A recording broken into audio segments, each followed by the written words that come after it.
এমন সময় আজান দিয়ে দিয়েছে, ভাবলাম চুরি পড়ে আগে নামাজ পড়তে যে ভাবলাম আজান দেওয়া লাগে, আজান দিয়েছে, আপনি আসলেন একামত দিয়ে জামাতের সঙ্গে নামাজ পড়েছি, এখন আপনার সামনে আর আপনার টাকা নেই কেমনে?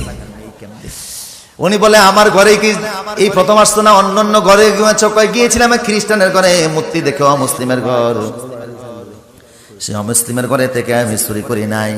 এরপরে গিয়েছি আমি হিন্দুর ঘরে, অমুসলিম ইসলামের দুশ্মন, তার ঘরেও চুরি করি নাই।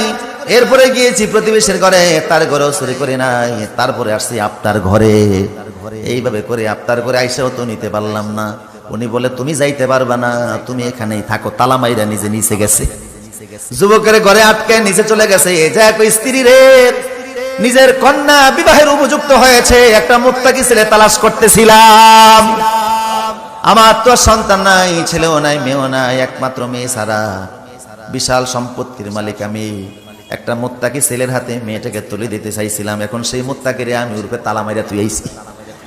বউ কয় মুত্তাকি বুঝি উর্ফে দিয়াই, ঘরের দরজা আছে না, কিভাবে ওখানে তালা মারলেন? কয় বউরে আসছিল ফ্যাটের অভাবে চুরি করতে আসছে, কিন্তু চুরি করে নাই।